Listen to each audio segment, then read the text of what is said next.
नमस्कार दोस्तों, आप सभी का स्वागत है कहानी के दूसरे भाग में। एक बालक ने कहा, ऐसे बैल किसी के पास ना होंगे। दूसरे ने समर्थन किया, इतनी दूर से दोनों अकेले चले आए। तीसरा बोला, बैल नहीं है, वे उस जन्म के आदमी हैं। इसका प्रतिवाद करने का किसी को साहस नहीं हुआ। झूरी की स्त्री ने बैलों को द्वार पर देखा तो जल उठी। बोली, कैसे नमक हराम बैल है कि एक दिन वहाँ काम न किया, भाग खड़े हुए। झूरी अपने बैलों पर यह आक्षेप न सुन सका। नमक हराम क्यों है? चारा दाना न दिया होगा तो क्या करते? स्त्री ने रोब के साथ कहा, बस तुम ही तो बैलों को खिलाना जानते हो, और तो सभी पानी पिलाकर रखते हैं। झूरी ने चिढ़ाया, चारा मिलता तो क्यों भागते हैं? स्त्री चिढ़ गई, आप भागे इसीलिए कि वो लोग तुम जैसे बुद्धुओं की तरह बैलों को सहलाते नहीं, खिलाते हैं तो रगड़ कर जोतते भी हैं। ये दोनों ठहरे कामचोर भाग निकले। अब देखूं कहाँ से खली और चोकर मिलता है। सूखे भूसे के सिवा कुछ न दूंगी, खाए चाहे मरे। वही हुआ। मजूर की बड़ी ताकदी की गई कि बैलों को खाली भूसा दिया गया।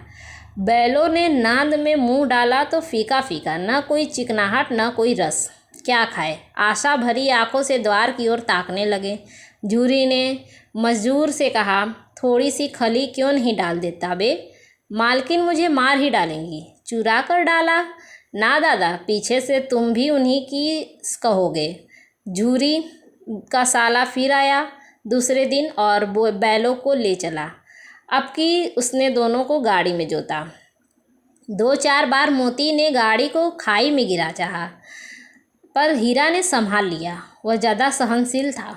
संध्या समय घर पहुंचकर उसने दोनों को मोटी रस्सियों से बांधा और कल की शरारत का मजा चखाया। फिर वही सूखा भूसा डाल दिया। अपने दोनों बैलों को खली चूनी सब कुछ दी। दोनों बैलों का ऐसा अपमान कभी न हुआ था। झूरी ने इन्हें फूल की झड़ी से भी छूता था। उसकी टिटकार पर दोनों उड़ने लगते थे। यहाँ मार पड़ी, आहत सम्मान की व्यवस्था होती ही उस पर मिला सूखा भूसा। नांद की तरफ आंखें तक न उठाई। दूसरे दिन गया ने बैलों को हल में जोता, पर इन दोनों ने जैसे पाँव न उठाने की कसम खा ली थी। वह मारते मारते थक गया, पर दोनों ने पाँव न उठाया। एक बार जब उस निर्दयी ने हीरा के नाक पर खूब डंडे जमाए तो मोती को गुस्सा काबू से बाहर हो गया। हल लेकर भागा। हल, रस्सी, जुआ, जोत सब टूट टाट कर बराबर हो गया। गले में बड़ी बड़ी रस्सियाँ न होती तो दोनों पकड़ाई में न आते। हीरा ने मुख भाषा में कहा, भागना व्यर्थ है। मोती ने उत्तर दिया, तुम्हारी तो इसने जान ही ले ली थी, अब की बड़ी मार पड़ेगी। पड़ने दो, बैल का जन्म लिया है तो मार से कहाँ बचेंगे। गया 2 आदमियों के साथ दौड़ा आ रहा है। दोनों के हाथों में लाठियां हैं। मोती बोला, कहो तो दिखा दूँ मजा, मैं भी लाठी लेकर आ रहा है। हीरा ने समझाया, नहीं भाई, खड़े हो जाओ। मुझे मारेगा तो मैं 1-2 तो गिरा दूंगा। नहीं, हमारी जाति का यह धर्म नहीं है। मोती दिल में ऐंठ कर रह गया। गया आ पहुँचा और दोनों को पकड़ कर ले चला। कुशल हुई कि उसने इस वक्त मारपीट न की, नहीं तो मोती पलट पड़ता। उसके तेवर देख गया और उसके सहायक समझ गए कि इस वक्त टाल जाना ही भलमन साहत है। आज दोनों के सामने फिर वही सूखा भूसा लाया गया। दोनों चुपचाप खड़े रहे। घर में लोग भोजन करने लगे। उस वक्त छोटी सी लड़की 2 रोटियां लिए निकली और दोनों के मुंह में देकर चली गई। उस एक रोटी से इनकी भूख तो क्या शांत होती, पर दोनों के हृदय को मानो भोजन मिल गया। यहाँ भी किसी सज्जन का वास है। लड़की भैरों की थी। उसकी माँ मर चुकी थी। सौतेली माँ उसे मारती रहती थी, इसलिए इन बैलों से एक प्रकार की आत्मीयता हो गई थी। दोनों दिन भर जाते, डंडे खाते, अड़ते, शाम को थान पर बांध दिए जाते और रात को वही बालिका उन्हें 2 रोटियां खिला जाती। प्रेम की इस प्रसाद की यह बरकत थी कि 2-2 गाल सूखा भूसा खाकर भी दोनों दुर्बल न होते थे, मगर दोनों की आंखों में रोम रोम में विद्रोह भरा हुआ था। एक दिन मोती ने मुख भाषा में कहा, अब तो नहीं सहा जाता हीरा, क्या करना चाहते हो? एकांत को सींगों पर उठाकर फेंक दूं? लेकिन जानते हो, वह प्यारी लड़की जो हमें रोटियां खिलाती है उसी की लड़की है, जो इस घर का मालिक है। यह बेचारी अनाथ हो जाएगी तो मालिकिन को फेंक दूं? वही तो इस लड़की को मारती है। लेकिन औरत जात पर सिंग चलाना मना है, यह भूल मत जाओ।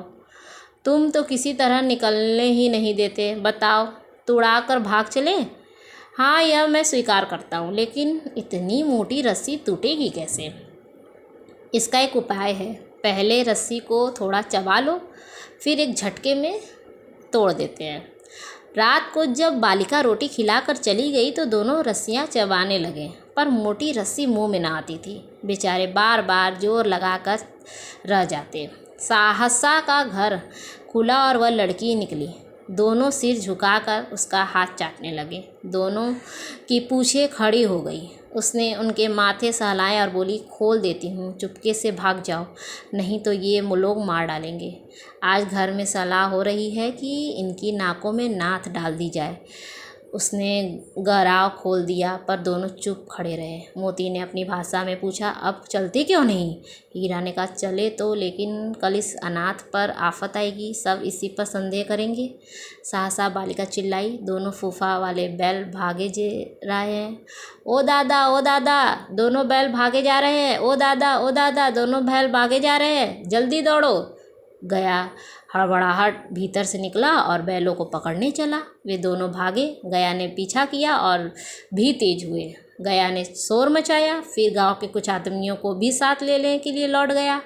दोनों मित्रों को भागने का मौका मिल गया, सीधे दौड़ते चले गए। यहाँ तक कि मार्ग का ज्ञान रहा। जिस परिचित मार्ग से आए थे उसका यहाँ पता न था। नए नए गांव मिलने लगे। तब दोनों एक खेत के किनारे खड़े होकर सोचने लगे, अब क्या करना चाहिए। हीरा ने कहा, मुझे मालूम होता है, राह भूल गए। तुम भी बेतहाशा भागे, वही उसे मार गिराना था।